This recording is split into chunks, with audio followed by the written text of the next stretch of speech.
Boa noite, turma. Boa noite, Sebastião. Meu nome é Jennifer Bruno da Silva. Hoje, dia 18, eu apresentaria meu seminário junto a Daniela Priscila. Porém, por problema de saúde, eu não pude estar presente.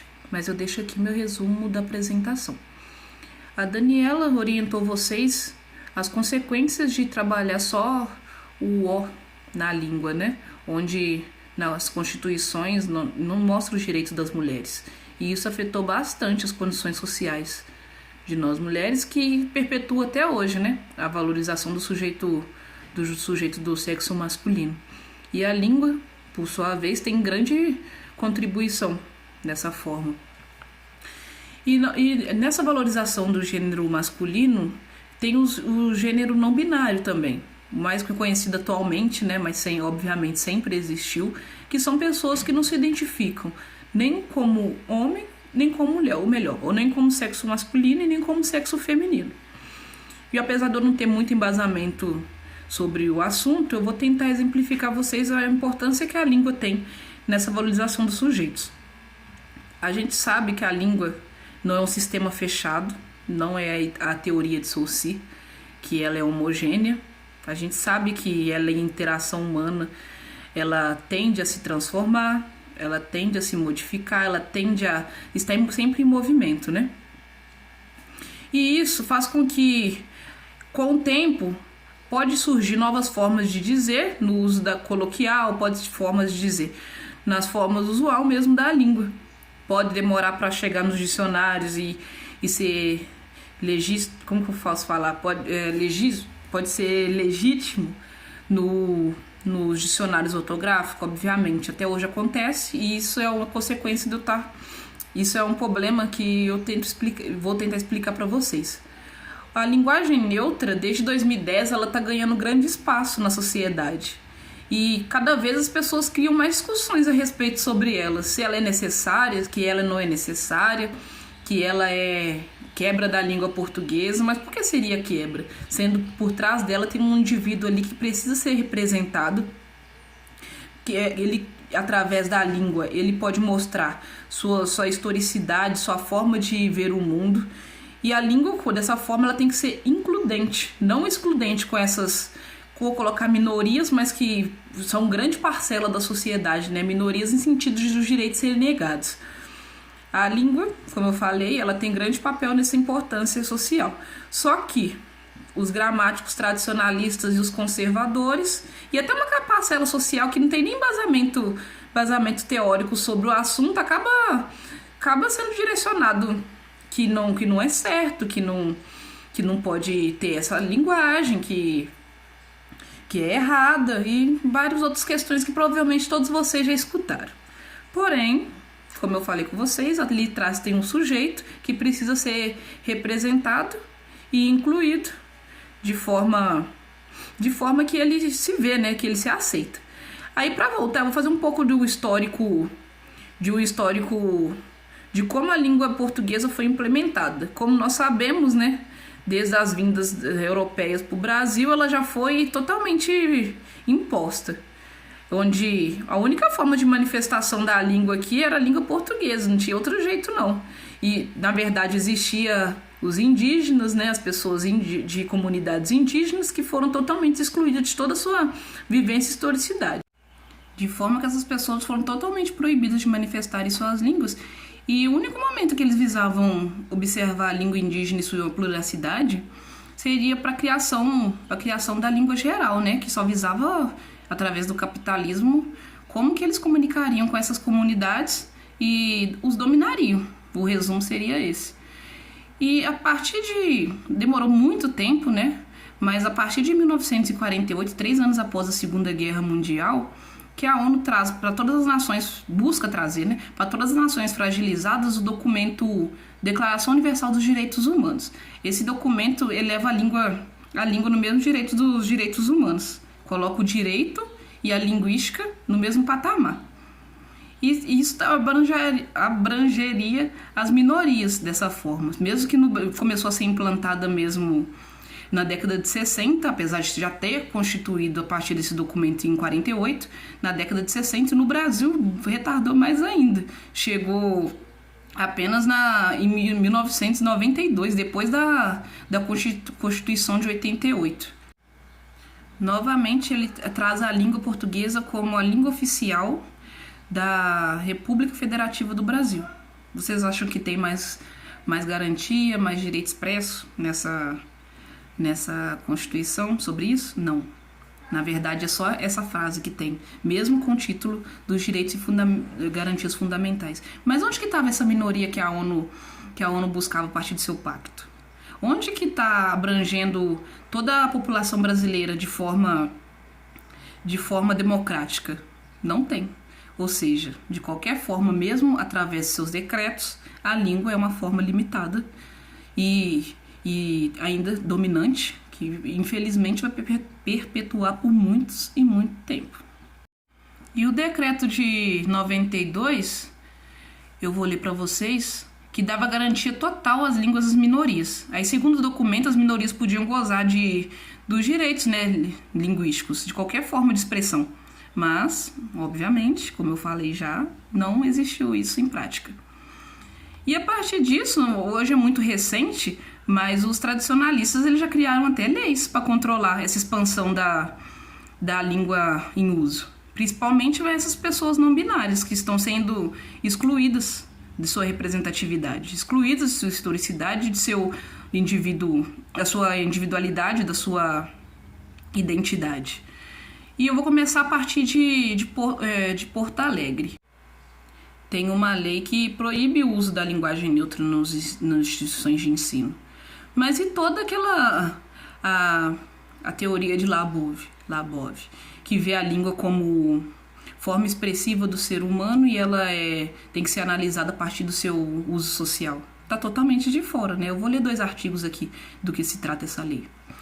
O artigo 2º o emprego das normas gramaticais e ortográficas padrão aplica-se também à administração pública municipal, direta e indireta, em toda a sua comunicação externa com a população em geral, tais como campanhas publicitárias de comunicação social, protocolos cerimoniais, publicações em mídias sociais e em sítios de internet de órgãos públicos municipais. A gente vê como que eles fazem para controlar, né, a língua portuguesa, dada como culto e padrão.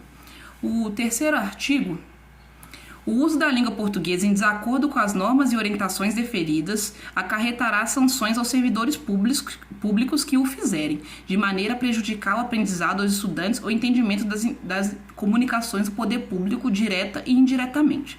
Artigo 4.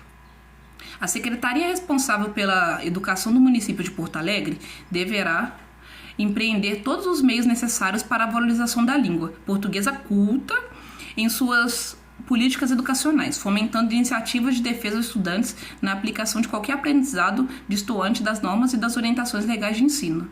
Gente, quando a gente trata a língua portuguesa como um sistema fechado, a gente não tá vendo a expansão que o indivíduo pode ter para as transformações sociais. Tá vendo uma forma de dominação. E isso que essa lei de Porto Alegre traz. A partir disso, e também, não é a partir disso, e também, como que vai valorização da norma culta, sendo que isso é só uma parcela da sociedade que tem acesso?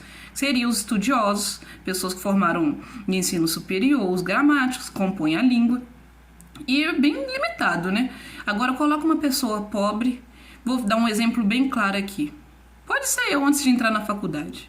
Uma pessoa pobre que não tem conhecimento da língua, que sabe algumas regras gramaticais, mas decoradas, e manifesta a língua de diferentes formas. Eu falava gírias, até falo até hoje, né? Gírias, formas de manifestar, eu não pronunciava algumas palavras completas. Acho que nós mineiros também tem essa mania. Agora, como que a escola vai dar valorização da norma culta, sendo que a gente não percebeu nem a importância da língua falada? Toda a língua se dá a partir da oralidade, a partir disso vem a escrita, né? Como o próprio Sebastião já falou sobre as linguagens. Ou seja, a gente tem que valorizar a língua falada primeiro, para depois disso aplicar sobre o conhecimento de mundo que a gente tem e sobre nossos alunos, a partir do momento que a gente for dar aula, né? Para a gente trazer a língua padrão e as suas regras gramaticais. E a justificativa para a implementação dessa lei, que o gênero gramatical não precisa ser concordar com o sexo,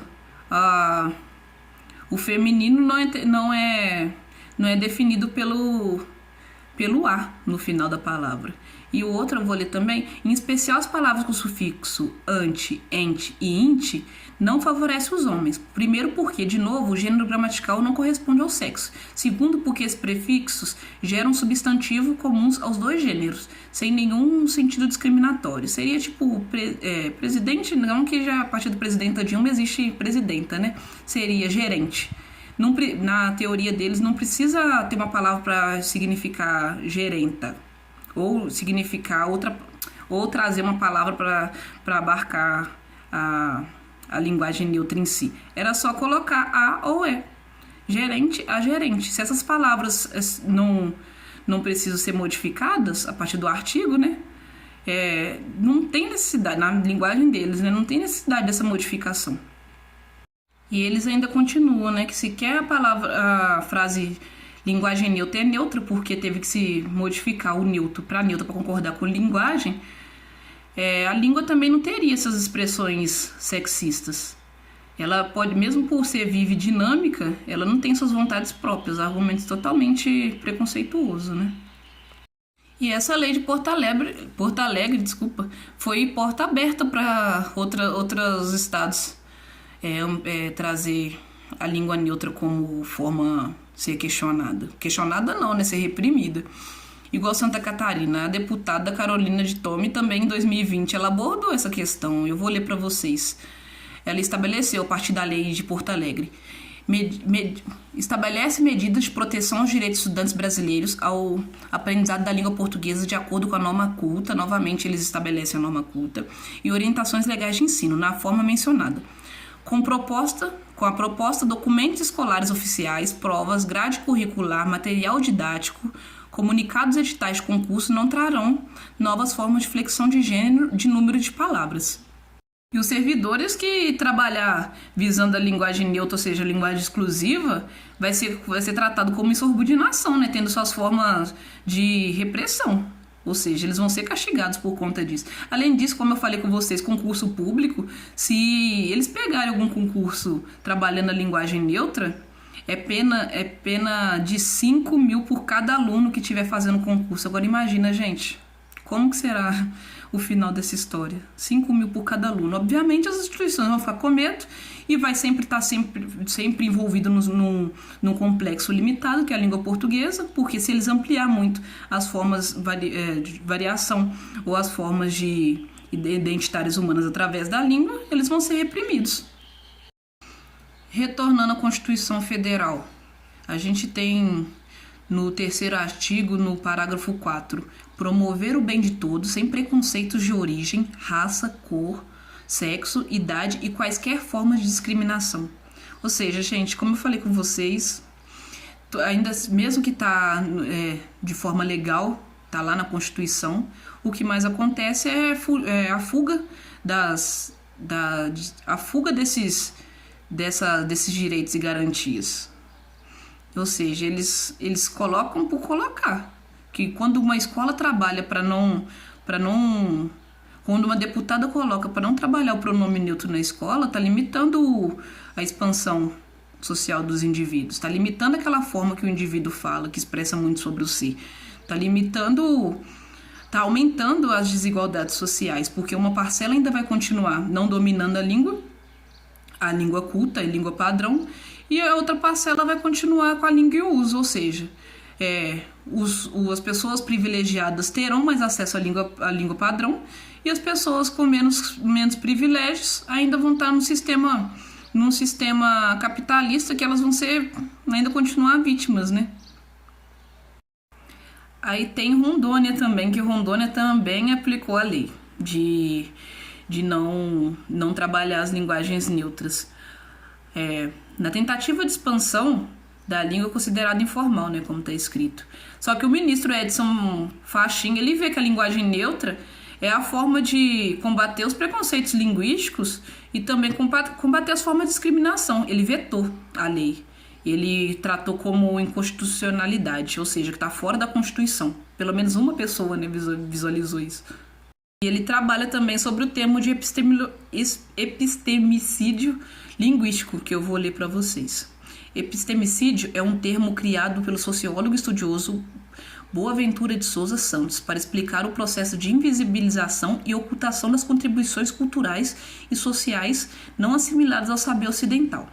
A destruição do ser está presente quando, em nome de uma ideologia, é capaz de criar leis para apagar a identidade do outro, mesmo que por meios inconstitucionais, ferindo a dignidade da pessoa humana que foi adquirida em tempos de sofrimento pós-guerra, juntamente com a liberdade de expressão, direito de usar a língua, direito de cidadania. Pensa-se em construir um mundo onde a ideologia prevalecesse e não mais a força da guerra.